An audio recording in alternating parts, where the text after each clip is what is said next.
watch. Callers, those of you who could not get through, my apologies. But, again, the number is 269-349-1660. Want to let you know that there is a free baseball and softball clinic that will be taking place at Versailles and Dixon Softball Complex, July 20th through the 23rd. Monday through Thursday, 9:45 a.m. to 12 o'clock noon. There, individuals will learn the fundamentals of baseball and softball taught by high school players and coaches. Bats, balls, and gloves and other equipment will be provided. For more information on that, call Kalamazoo Parks. Number is 269-337-8191. Again, that is a free baseball and softball clinic for boys and girls ages 8 to 12 years young. And now, without further ado, the doctor is on the line. Dr. Leatrice Brooks is here with us from Chosen PLLC. Good afternoon to you. Good afternoon, Dbl A. How are you? I am doing all right. You doing all right? How are you doing? I am well also. Awesome, and that's a good thing. Yes, It is sunshiny. It's going to be a little bit warm.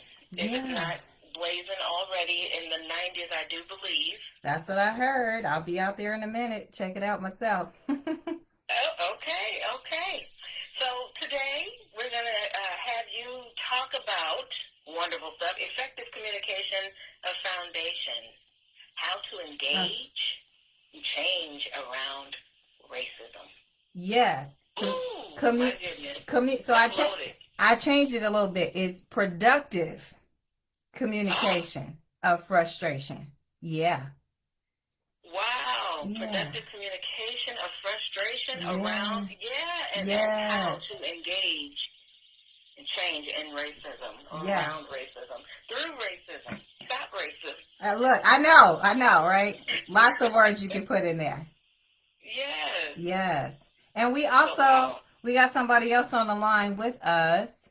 Okay. Yeah, one of my staff members, Miss Jennifer Jackson. Say hello. Hello, Dbl A.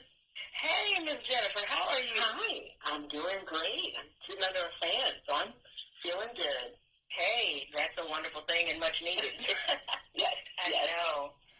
So let's get into it, ladies. This is loaded. You probably have to have a part 2 on this, Dad. I know, right? You know, and I wanted to get Jen on the line because Jen actually has a degree in communication and she specializes in trauma. And we all know that experiences of racism are actually quite traumatic. Mm-hmm. Yeah. Wow, that's true. So wanted to have her part of this conversation as well. And so I thought that it was very fitting topic given what we're dealing with in the world right now, and also that Juneteenth was just yesterday, you know? Yes. Yeah.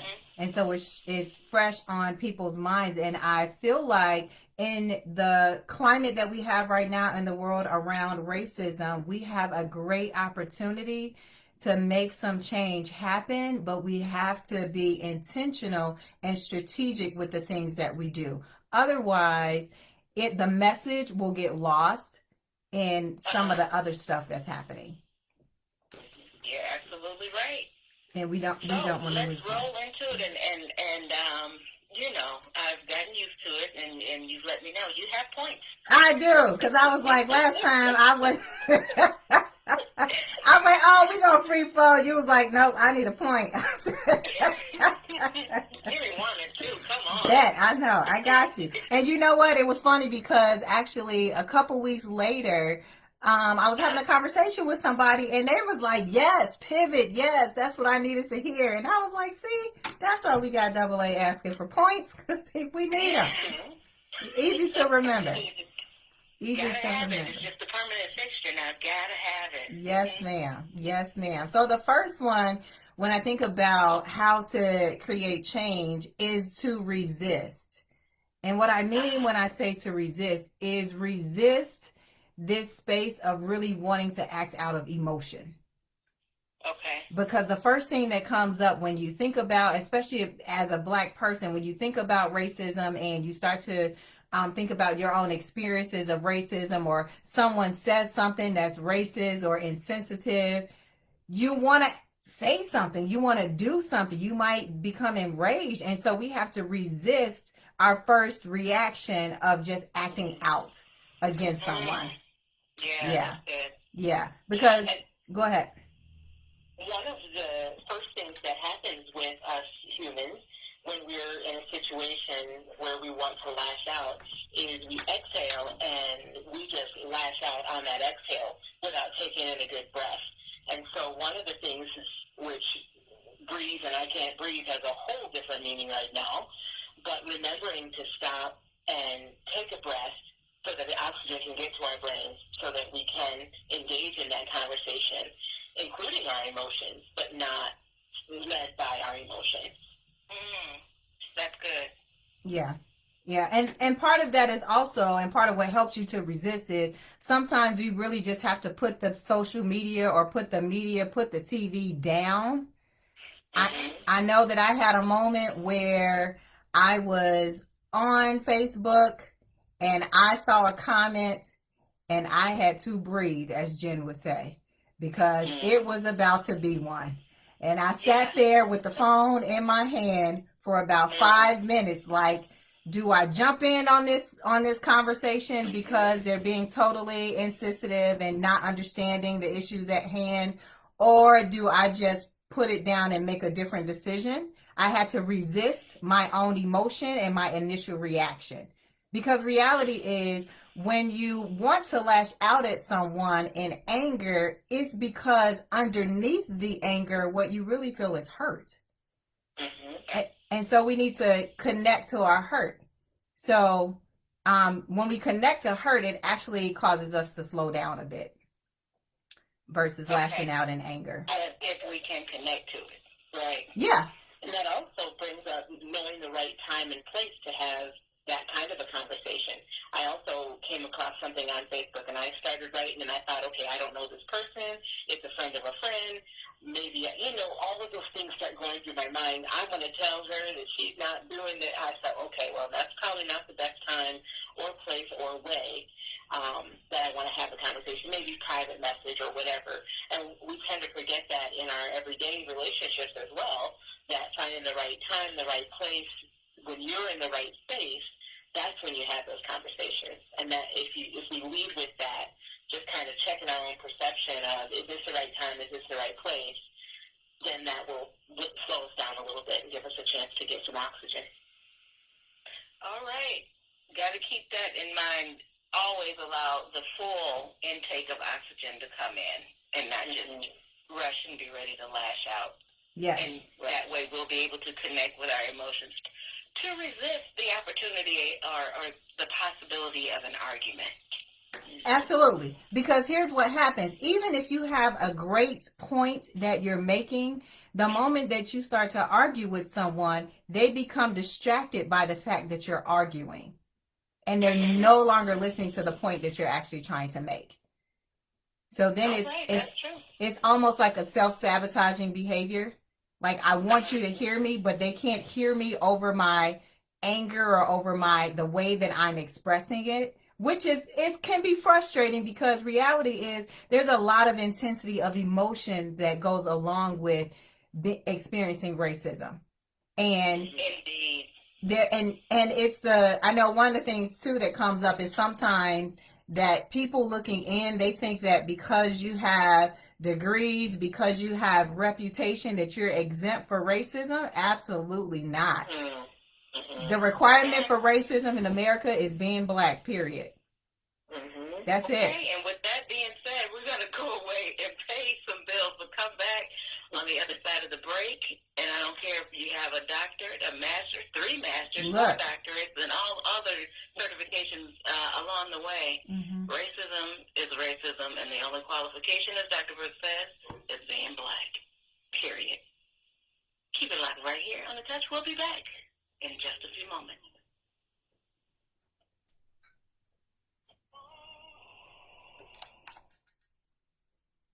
Welcome to Community Reflections, my first African American to serve as the chairwoman of the Kalamazoo County Board of Commissioners, Stephanie Moore. This is a social commentary that gives you a unique insight into the challenges, issues, relevant programs, and opportunities that face our local government and its citizens. And now, here's Kalamazoo County Commissioner, Stephanie Moore. No justice, no peace. No justice, no peace. At a time where the community is coming together to raise our voice and our fist, demanding equity, equality, fairness, we are also under attack by the enemy who come in our neighborhood and destroy property, burning them literally to the ground, from Patterson Street to a whole city block on North Street and even on the south side of Kalamazoo. But we will not be moved. We will continue to fight, to agitate, to aggravate, and we will vote. We will put people in office that's going to go downtown, to Lansing, and to the federal level to make sure that we get equity and policy and we dismantle systemic racism. We're going to stand strong, Kalamazoo. We're going to support these black property owners, Robert Washington, Tawanda Lockett Jones, Lenore Williams. We're going to help them by supporting them and donating money. We're going to pray over our community, and we're going to be diligent about going forward and making sure that we have the representation that we need to get us the resources and the results that we deserve. No justice, no peace. We are not afraid. We will not turn back around. Black lives matter. We're going to make sure that everybody from every section of this country understands that we will not stop until justice is real for everybody in our community. So please, everybody, make sure you register. Make sure you vote. Please do your census, complete it and return it.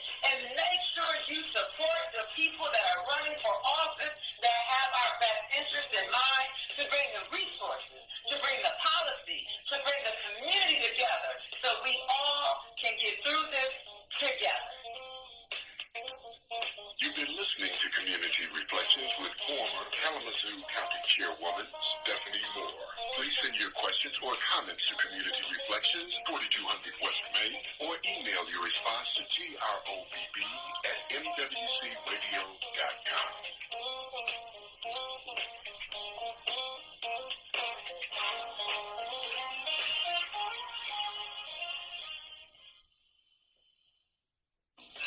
Howdy, folks. Colonel Sanders here. When it's time to eat, there's nothing more comforting than comfort food you don't have to cook.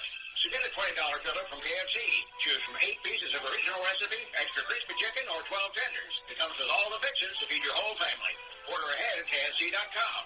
KFC drive-thrus are still open. Or stay in and get contactless delivery by Grubhub. With buckets of love, Colonel Sanders. Limited time only at participating locations only. Prices may vary. Tax and substitutions extra. Delivery service and additional fees apply. Hey, Cold Shoppers, we're happy to share that your local cold stores are now open.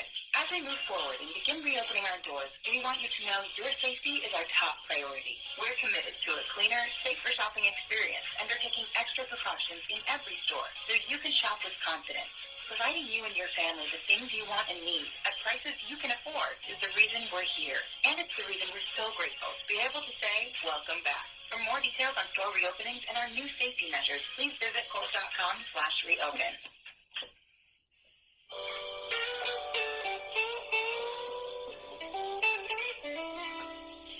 All right, Kalamazoo surrounding areas, we are back. You're tuned in to Speak On at the time. On the clock is 1:35 p.m. 1:35 p.m. and we're going to return to the conversation with Dr. Leatrice Brooks and Miss Jennifer Jackson. Yes, ma'am. Yes, ma'am. Yeah, yes, ma'am. We are here. So let us continue with this conversation on point 1 we talked about. And, well, Dr. Brooks introduced resist. Yes. Resist the space of wanting to act out of emotion. Yes, yes. And so if we are going to resist the space of wanting to act out of emotion, we have to then actually do something with those emotions because they need to be tended to. And so that brings us to point number 2, which is to reflect. And really reflect on what are you feeling.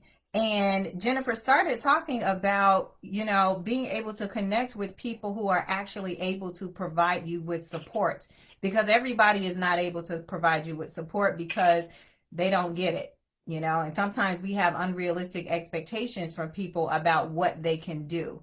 So finding out who are those people that are going to support you and not going to support you by helping you to feel more enraged, but actually be a listening ear to help you to start to think about how you can create some change around emotions and how you can change it into something that is actually productive. Indeed. All right. That's good. So we have resisting and we're reflecting. Yeah. Because one of the things that came up for me was, I think that, and I was having a conversation with another professional, and we were both talking about how this hit differently. Racism is something that we deal with on a regular basis, but this hits differently. And I found myself one day on a professional call with some psychologists about racism. And I actually said to them out loud, I said, my heart is beating really fast right now. I was very aware of that. And I was hot. I was about to be sweating. And it was in that moment that I realized I am being re-traumatized by my own experiences of racism just by having to think about what has happened to me before. And so sometimes when you think about trauma is something that runs deep, right? Trauma is not like, oh, I got my feelings hurt. Trauma is when you hurt someone at their soul, at the core of who they are as a person and their whole being. And so, and that's the part that I think that people don't recognize. They think that, at least I think they think that we just got our feelings hurt like we some punks out here. Come on now. But the notion of trauma for me, and the best way I described it to other people, is that thing that whatever the event was, that was a seed, but then it gets watered with daily, added traumatic instances. Yes. And unfinished business. I recognized, even years ago, that I live with trauma, but I also choose to continue doing the things I can do to function at least close to my optimum best without it overtaking me. So I talk it out, I share it out, I share my experiences. I choose not to live with it and have it become an infestation in me where nothing comes out of me but hurt and disdain and anger and all of those things. Yes, and you know what I would call that? Go ahead, Dr. Brooke. I would call that resisting. Yeah. Okay. Yeah, those are the ways in which you resist allowing it to overtake you. Yes, absolutely. Mm-hmm. Go ahead, Jen. And when trauma hits us, or when something happens, one of the areas that I've been trained in is called brain spotting. And one thing that it teaches is that trauma hits us at a visceral level. It doesn't engage our thinking part of our brain. It goes to the deeper part of our brain. That's why our thinking brain says, okay, stop, freeze, flight, fight, something, because it's hitting a deeper part of our brain, and sometimes it's fractured no matter how much time has passed. You may be driving down the street and thinking, why did I think about that? That happened 25 years ago. Because there's still little pieces of the trauma that are stuck in our brains, and we don't know what's going to trigger it. And it's not just, I'm having a bad day, but, when I was 13, this horrible thing happened, and my body just made an expression that I remembered it. Wow, that's good. Mm-hmm. That's really good. Mm-hmm. So point number 3, Dr. Brooke. Yes, ma'am. So point number 3 is reach. And reaching is about connecting to people who can actually do something about the problem. Because we find ourselves getting caught up in all of these social media kinds of conversations with people who don't even have a position of power to do anything. Or we're trying to reach people who are not even listening to us. right? They're just everybody's not out here to listen and learn, and those can be some of the hardest conversations to have, because I know I've had a few of them with people who genuinely want to listen and learn and try to understand Black experiences, and it's been hard to do that, but I've had to slow myself down so that I can have those conversations and respect the fact that they're actually listening and want to change. And unfortunately, we get into conversations with people who have no intentioning of listening or helping the cause or doing anything differently. Ah, that is so true. And so now we watch out for people who want to just rehear our story over and over and over, yes, so that they can pretend to be shocked every time we say, yes, this is something that happened. And then, like you said, they're not listening, or they're not trying to be agents of change. They're just trying to fake that they are interested. Yes. Indeed. You know, it's that proverbial ooh and ah, as you said, Ms. Jackson, for the shock. And my one good deed for the day, I've listened to a story. Yeah, I get it. And I definitely want to thank you guys. You have to promise to come back and hopefully try to come off the regular third dose of Dr. Brooks. Yes. Yes. That third dose, meaning the third weekend. Yes. So hopefully we can get you back in there so we can have a more robust conversation around this. Yeah. Because it is needed communication, productive communication of frustration, how to engage change around racism. This is part one, everyone. All righty. Sounds good to me. Thank you so much. Yes. Thank you guys so very much. I appreciate you and look forward to getting you guys scheduled in for part two. All right. Yes, ma'am. All right. Stay cool out there. Yes, ma'am. You as well. Indeed. Bye-bye now. Bye-bye. Bye. All right.